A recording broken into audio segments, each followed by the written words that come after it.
4 for Fisher, as Yorkshire restrict hosts to 227 all out. Gloucestershire's game at the county ground in Northampton had been a real tug-of-war. They looked comfortable and under pressure in equal measure throughout the match before sharing the spoils. Yorkshire, meanwhile, had watched on from the sidelines and would be starting their LV County Championship campaign on their travels and elected to start the season in the field. Marcus Harris was settling in well, the Aussie international making his Gloucestershire debut and finding his feet early in his innings. He and Charlesworth had Gloucestershire up to 50, but that's where the partnership would end. Fresh off his England debut in the Caribbean, Matt Fisher had his first of the season, Charlesworth out for 15. And then a second for Fisher. James Bracey only able to add 5 before he went caught by Lythe. The wicket signalled lunch and momentum shifted just before the break. Harris was just as determined after the break. He'd had to be watchful, but finally made his way through to 50, getting there off 110 balls with a hard run 2 off Thompson. Graham Van Buren wouldn't see the 100 up though, caught by Lythe off a bowling of Patterson for 21. The 3 figures were delivered by Harris, a single enough to get Gloucestershire there. Hammond was playing his part too. Bess into the attack, but hammered over the ropes for 6.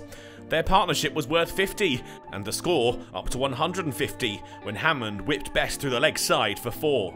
Fisher struck again at just the right time for Yorkshire. Hammond was again looking to go aerially, Ralph underneath it. Ryan Higgins was the next man in and he stuck with Harris through to tea. The score at the break, 155 for 4. The all-rounder wouldn't last very long after tea as Yorkshire came roaring back, Ralph this time with the wicket, caught by Fisher. It was 2 in 2 for Ralph, laced out LBW to the very next delivery. Harris had been the star in what was turning into a tough innings for the hosts, and he was rewarded when this gorgeous shot reached the ropes, 100 up off 200 balls for the Aussie opener. It was a fleeting moment of joy for Gloucestershire though. Zafar Gahar was soon heading back to the pavilion, stumped by Duke off the bowling of Bess.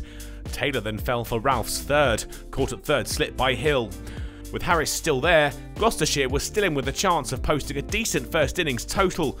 2 from Shaw had them up to 200 before the Aussie freed his arms. Patterson clubbed back over his head for 6, the opener on the charge now. That approach took him to 136 when he went looking for another big shot, this time skying a catch for Duke, a fine innings brought to a tame end. Ajit Singh Dale would last just 2 balls, out for a duck for Fisher's 4th, Gloucestershire all out for 227. Marcus Harris had announced his arrival in style, opening his account with 136.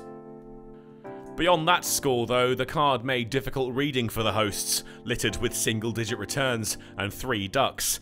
Fisher had returned to Yorkshire after his Test debut and shown those credentials with 4 for 19. Lythe and Hill made their way to the middle with plenty of time left in the day, and it wasn't long before they started to find and clear the boundary.